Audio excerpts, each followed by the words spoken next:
समस्त बंधन का जो मूल कारण है ना, वह केवल मात्र ज्ञान है।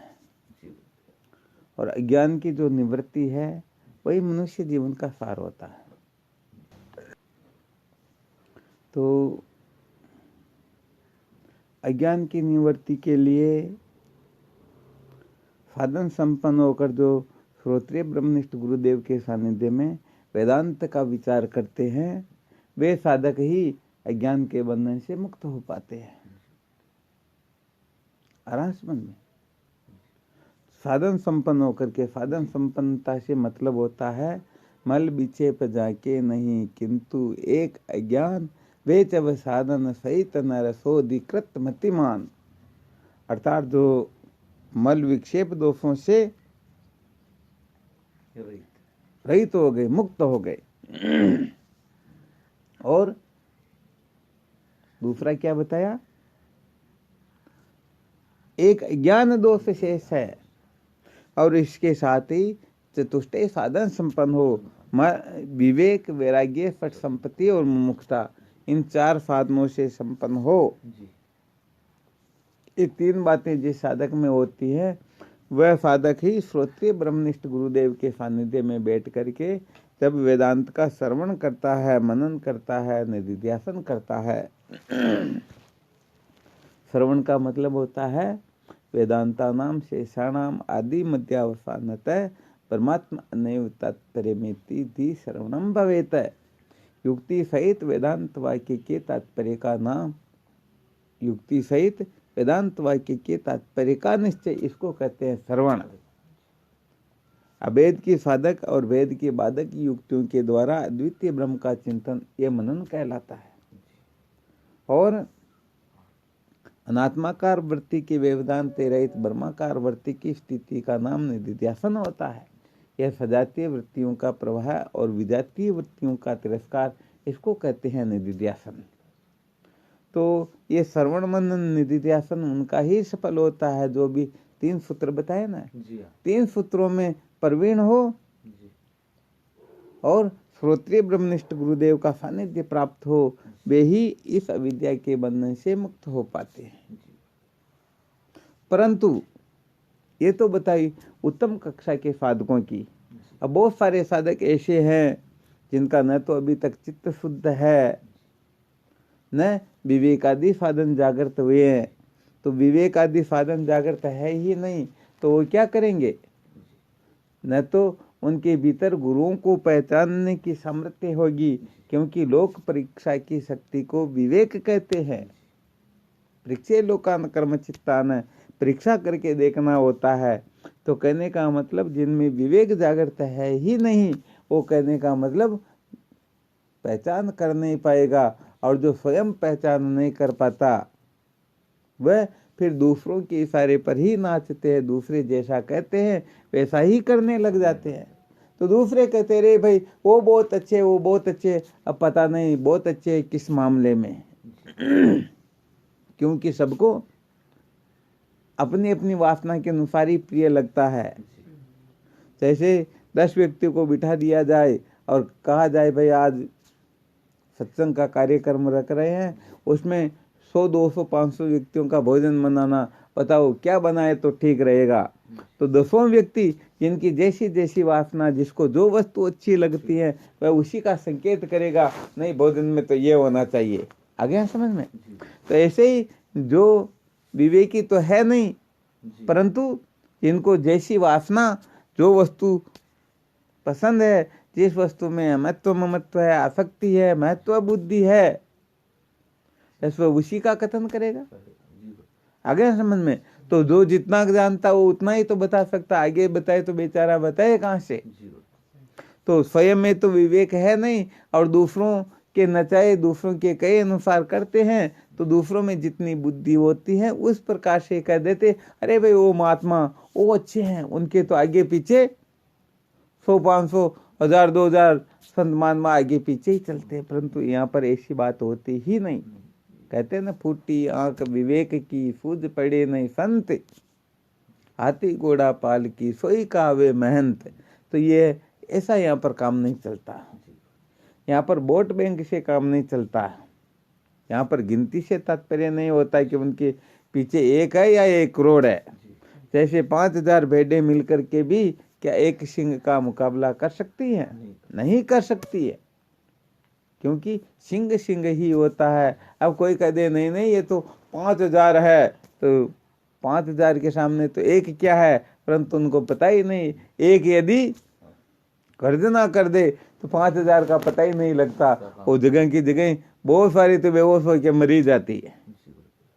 आ गया समझ में? तो कहने का मतलब जब तक विवेक जागृत नहीं होता है तब तक वह न तो भगवत तत्व की पहचान कर पाता है, न गुरुओं की वास्तविकता के बारे में समझ पाता, न शास्त्रों के बारे में, किसी के बारे में कुछ समझ नहीं पाता, और अपने वासना के अनुसार जिसको जो प्रिय होता है बस उसी साधन में अटक जाते हैं, जीवन भर अटके रहते हैं, और अंततोगत्वा अज्ञान के बंधन से बंधे हुए जीव बेचारे ऐसे ही चले जाते हैं, और वास्तव में सच्चे सुख की परम पुरुषार्थ की प्राप्ति उनको होती ही। तो कहने का मतलब ये है कि जिनमें चतुष्टय साधन अभी उदय नहीं हुए, तो मल विक्षेप दोषों से रहित नहीं हुए, मल विक्षेप दोषों से भरे हुए हैं, उनको क्या करना चाहिए? अब अधिकतर साधक तो इसी के योग्य होते हैं, क्योंकि वेदांत का जो अधिकारी होता है, खंडन खंड खाद्य वेदांत का बहुत बड़ा ग्रंथ है, ठीक है ना। अर्थात खंडन करना ही जिसका भोजन हो, उस ग्रंथ के अंतर्गत तो बड़े बड़े विद्वान भी, बड़े बड़े तार्किक भी आते, और वो बेचारे थोड़ी देर में चुप हो जाते, क्योंकि बोले तो क्या बोले, श्रुति सम्मत सिद्धांत के सामने तो कोई कुछ होता ही नहीं। सूर्य के सामने क्या है? कहते हैं ना, गरुड़ तहाँ वाहन सबे रस सब अमी समीप, क्या न दिवा करके उदय सब मत हो गए दीप। अरे जहाँ सूर्य उदय हो गया फिर दीपक का क्या है? जहाँ गरुड़ है वहां पर बाकी कौन सा वाहन शेष रहा? और अमृत के सामने कौन सा रस ठीक है? तो ऐसे जहाँ ज्ञान रूपी सूर्य उदय हो जाता, फिर इनका कोई औचित्य सत्य महत्व रहता ही, इनका कुछ भी नहीं रहता है। तो मूल बात यह है कि उस खंडन खंड खाद्य ग्रंथ के अंतर्गत हर्ष मिश्राचार्य जी महाराज लिखते हैं, और यही बात अवधूत गीता में दत्तात्रेय जी महाराज लिखते हैं, सर्वप्रथम में ही ईश्वरानुग्रह देव पुषाम अद्वैत वासना महाभय प्रीतिना वितृणाम उपजायते। ईश्वर के परम अनुग्रह से जिनके ऊपर परमात्मा की असीम कृपा हो, ठीक है ना, ईश्वर की परम कृपा जिस जीव को प्राप्त हो, उसके हृदय में अद्वैत तत्व को जानने की जिज्ञासा जागृत होती है। ये बहुत सारे लोग इधर उधर भटके हुए रहते हैं, कहते हैं हमारे ऊपर भगवान की कृपा है। सचमुच में देखा जाए तो उनके ऊपर भगवान की कृपा नहीं, उनके ऊपर तो माया की कृपा है। जिनको संसार के भोग पदार्थ अधिकाधिक मिले हुए हैं, उनके ऊपर भगवत कृपा नहीं, वो तो माया की कृपा होती है। क्योंकि परमात्मा जिनके ऊपर कृपा करते हैं, तो परमात्मा जिनके ऊपर कृपा करते तो उनको क्या देते? उनको असली वस्तु ही देते हैं, ठीक है ना। हृदय में जो असली सार वस्तु होती वो उनको ही देते हैं, और बाकी तो 2 नंबर 3 नंबर के जो होते उनको तो जैसे तैसे जो होता वही दे देते हैं। एक बार क्या होता, हनुमान जी महाराज और नारद जी महाराज का मिलाप होता है। तो नारद जी महाराज कहते भाई भगवान के जो सबसे प्रिय या जोरदार भक्त वो मैं हूं, तुम तो भले ऐसे ही करते रहो, परंतु तुम्हारा तो अभी तक नाम भी लिस्ट में है ही नहीं। तो हनुमान जी ने कहा तुम्हारे को कैसे पता चला? कि मैंने भगवान की डायरी देख ली। जैसे ऑफिस में डायरी पड़ी रहती ना, फाइलें पड़ी रहती, वैसे भगवान के ऑफिस में जो फाइलें पड़ी हुई ना, मैंने देख लिया, सबसे ऊपर मेरा नाम है। भगवान के जो भक्त है संसार में जितने भी समस्त भक्तों का वहां लेखा जोखा रहता है, तो सबसे ऊपर जो है वो मेरा नाम, और पूरी लिस्ट को देखा तो तुम्हारा नाम कहीं पर आया ही नहीं। तो हनुमान जी ने कहा तुमने कौन सी फाइलें देखी ये बताओ? कहा अरे फाइलें कौन सी? फाइलें तो उनके जो रूम के, जैसे अपने रूम में फाइलें होती वैसे। अच्छा तुमने तो भगवान के साथ में एक डायरी 24 घंटे रहती, उसको देखा या नहीं देखा? तो कहा उसको तो मैंने नहीं देखा, उसको भी देखना, उसमें क्या लिखा हुआ। तो नारद जी ने देखा, अरे गजब हो जाए, उनका नाम उसमें तो नहीं कहीं पर। मैं तो समझ रहा मेरे से बड़ा कोई भक्त है ही नहीं, सबसे ऊपर मेरा नाम है। तो एक बार नारद जी ने मौका दे करके वो डायरी देख ही ली, तो उस डायरी में सबसे ऊपर ही ऊपर हनुमान जी का नाम लिखा हुआ, और पूरी डायरी को टटोला तो उसमें उनका नाम आया ही। आ गया समझ में? तो भगवान के कहने का मतलब जो अंतरंग होते, हृदय की जो वस्तु होती है वो कुछ अलग हुआ करती है। तो ये बेचारे संसार के जो भोगी लोग हैं, जो काम भावना से भगवान का भजन करते हैं, केवल मौज मस्ती मनोरंजन चाहते हैं, उनको भगवान ये कचरा दे देते हैं। और जो सचमुच में भगवान का परमानुग्रह प्राप्त करने वाला कोई साधक जिज्ञासु है, तो उनको परमात्मा केवल और केवल मात्र त्याग वैराग्य तत्व जिज्ञासा आदि ही उनको संतों का संग ही प्रदान करते हैं, और कुछ करते ही नहीं।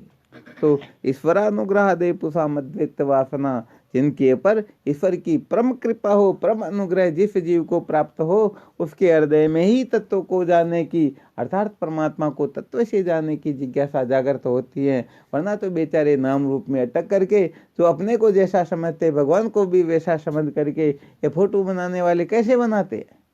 तो जैसे होते वैसे ही तो फोटो बना देते हैं। तो क्या भगवान वास्तव में इस प्रकार के होते हैं? अरे भगवान तो वास्तव में वो तो गुणों से भी अतीत होते हैं, भगवान का कोई फोटो होता नहीं। अरे फोटो का प्रयोजन होता है, फोटो बनाने का कुछ तात्पर्य होता है, इनको साधारण लोग भी समझ नहीं पाते। हमारे सनातन धर्म के अंतर्गत मूर्ति पूजा का भी विधान किया गया, खंडन नहीं किया गया, परंतु इनका तात्पर्य समझना होता है। लोग यहीं पर अटक जाते हैं। तो ईश्वर के परम अनुग्रह से जीवों के हृदय में द्वैत की वासना उदय होती है, ये बड़े बड़े भयों से रक्षा करती है, परंतु होती है सृष्टि में 2 या 3 व्यक्तियों को ही। अब विचार करके देख, पूरी सृष्टि में 2 या 3 व्यक्ति ऐसे होंगे जिनके हृदय में तत्वों को जानने की जिज्ञासा है, ये बाकी तो बेचारे ऐसे ही मौज मस्ती मनोरंजन कर रहे, ऐसे ही जन्म रहे और मर रहे, पागल हो रहे। मेरे जैसा कोई बड़ा भक्त नहीं, बड़ा ज्ञानी नहीं, ऐसा नहीं वैसा नहीं, और बेचारों की गिनती ही आराम समझ में। तो भाई महत्वपूर्ण बात यह है कि ये तत्व जिज्ञासा का जागृत होना, ये अनंत जन्मों के पुण्य का फल होता है। अनेक जन्म भजन आता है स्विचारम चिकीर्षति, अनंत जन्मों के जिनके भजन सफल होते हैं, बहुनाम जन्म नामन्ते ज्ञानवान माम प्रपद्यते वासुदेव सर्वमिति से महात्मा सुदुर्लभ है। अरे जिनका अंतिम जन्म होता है उनके खोपड़े में ये बात बैठती है, जिनके भी बहुत सारे जन्म हैं उनको तो ये बैठने वाली। तो आपको सुना रहे थे, ये ब्रह्म विद्या का जो प्रसंग है, ब्रह्म विचार के प्रति वह साधक ही प्रवृत्त हो सकता है जो सचमुच में मल विक्षेप दोषों से निर्मुक्त होकर के, अज्ञान रूपी दोष से मुक्त होने के लिए चतुष्ट साधन संपन्न होकर केवल और केवल मात्र गुरुदेव की शरण में ही जाए, या भगवान की शरण में जाने से काम चलने वाला। क्योंकि ये अज्ञान भगवान की ओर से नहीं है, ये भगवान ने उसके अंदर ठूंसा नहीं, उसने स्वयं ने ही कल्पना की है। वह स्वयं ही अज्ञान को स्वीकार करके पापी पुण्यात्मा करता भोगता सुखी दुखी प्रीचीन संसारी जीव बनता है। तो उस अज्ञान से मुक्त होने की जिम्मेदारी भी उसी की होती है, न कि भगवान की। आराम समझ में। अरे भाई जागृत अवस्था में तुमने यदि अज्ञान को स्वीकार किया तो स्वप्न अवस्था में काम चलने वाला नहीं है। इसलिए जागृत अवस्था में कोई जागृत पुरुष आकर के उनको तत्व का बोध करवा दे, तभी अज्ञान के बंधन से मुक्ति मिलती है। वरना तो किसी के भरोसे बैठे रहो, करोड़ जन्म तक बैठे रह जाओ, काम कभी भी चलने वाला।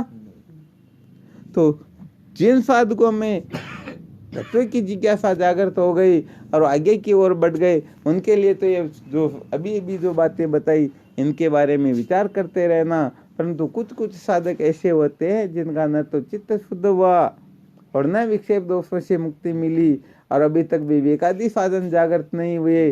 उनको क्या करना चाहिए, उनके लिए भी छोटा सा सूत्र बता देते हैं।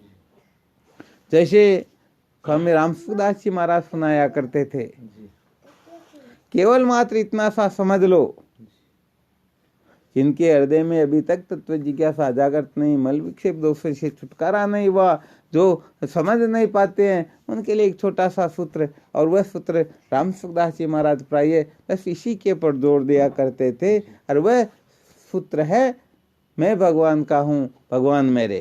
बस इसको अच्छी तरह से दृढ़ता से स्वीकार कर लो। इसको स्वीकार कर लोगे तो ये सारा का सारा साधन अर्थात मतलब के विक्षेप दोषों से छुटकारा, तत्व की जिज्ञासा का जागृत होना, ब्रह्मवेत्ता महात्माओं का मिलना। क्योंकि जो भगवान का होता है तो बताओ भगवान किसी का पतन होने देते क्या?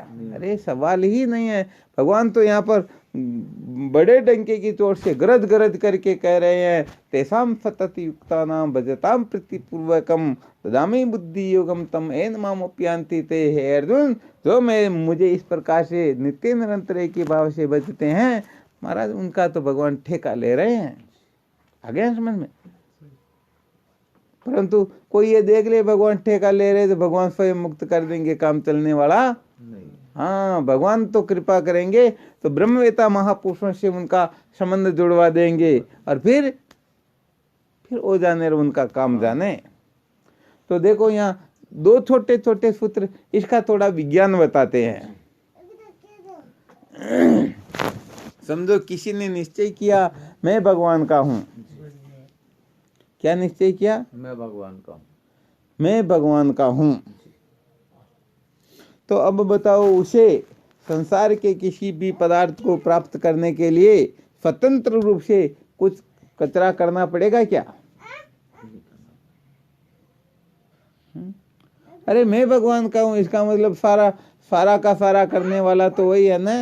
भागवत के अनुसार देखा जाए तो ये जो कुछ भी है वो सारा का सारा प्रारब्ध के अनुसार पहले ही निश्चय होता है।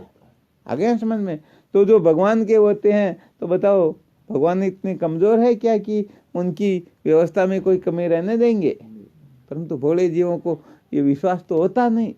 हाँ, भले बहुत सारे लोगों को हमने ऐसा देखा वो बेचारे कहते हुए रोते और इसी के पीछे पागल हुए रहते, मैं भगवान का हूँ भगवान मेरे, मैं भगवान का हूँ भगवान मेरे, परंतु इसका रहस्य समझते ही नहीं है।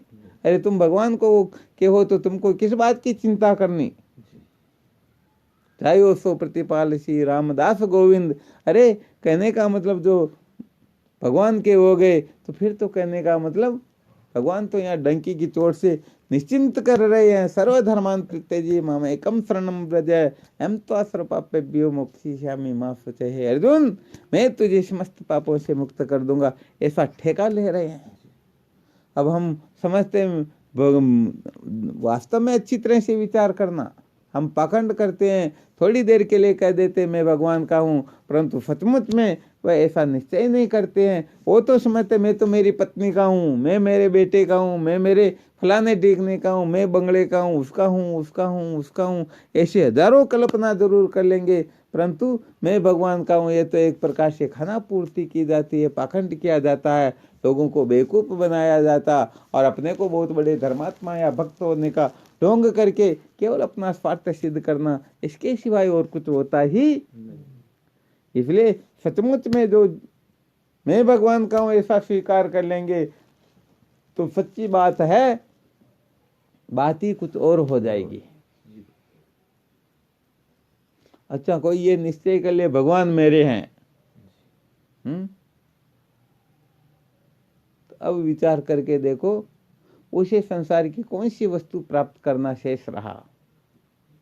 अरे जिसके पास में चिंतामणि है, बताओ कुछ शेष रहा क्या? भगवान मेरे है। अरे भगवान के सिवाय तो कोई वस्तु है ही नहीं। वासुदेव सर्वम मतः परतरम नान्यत् किंचित् अस्ति धनंजय। भगवान के सिवाय तो कुछ है ही नहीं। और 10वें अध्याय के अंत में तो भगवान यही कह देते हैं, हे अर्जुन, अधिक जानने से तुम्हारा क्या प्रयोजन? ऐसे ऐसे अनंत कोटि ब्रह्मांड को मैं एक अंश मात्र में लेकर के स्थित हूँ। बताओ ऐसी वस्तु यदि किसी की हो जाए, अब वो किसके पीछे पीछे पागल होकर के भटकेगा?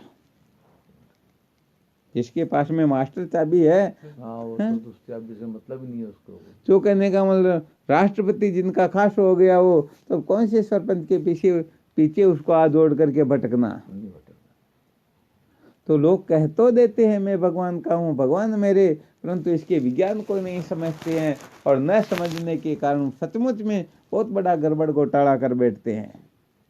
ये पाखंड करते हैं, थोड़ी देर के लिए कह देते हैं मैं भगवान का हूँ, भगवान मेरे, फिर बीड़ी सिगरेट नहीं पीते, उल्टा सुल्टा नहीं करते, और जब ताला लगा करके बाहर आ जाते तब समझते बस भगवान को तो मंदिर में बंद कर दिया, अब वो तो देख भी नहीं रहे, अब बस मौज मस्ती करो, कुछ भी करो, कोई दिक्कत नहीं है। तो ऐसे बेवकूफ़ लोग कभी भी भगवान के स्वरूप को ठीक प्रकार से नहीं समझ पाते हैं और न चित्त शुद्धि को प्राप्त हो सकते हैं। ब्रह्म विद्या प्राप्त करना तो ये तो अंतिम जन्म की बात हुआ करती हैं। आगे समझ में, तो पहले जो सिद्धांत सूत्र बताया उसके अनुसार यदि, तो फिर तो बात ही अलग है, वो तो सब सारों की सार है। कोई आल मस्त, कोई माल मस्त, कोई तूती मैना सोए में, कोई खान मस्त पैरान मस्त, कोई राग रागनी दोहे में, कोई अमल मस्त, कोई रमल मस्त, कोई शतरंज चौपड़ जुए में, एक खुद मस्ती बिन और मस्त सब पड़े अविद्या कोई में।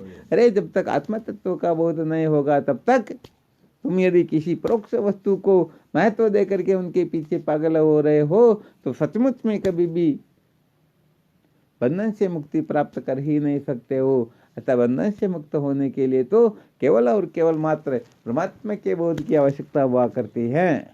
तो यदि ऐसा हो जाए तब तो ऐसा करो, और जिन जिन के ये समझ में ना आए तो बस उनके लिए एक ही सूत्र है मैं भगवान का हूँ, भगवान मेरे। और इसको अभी बताया उस प्रकार से जब आप संतों के सानिध्य में बैठोगे, एकांत में बैठ करके विचार करोगे तो ऐसे बहुत बहुत सारे रहस्य प्रकट होंगे, ऐसे ऐसे रहस्यों का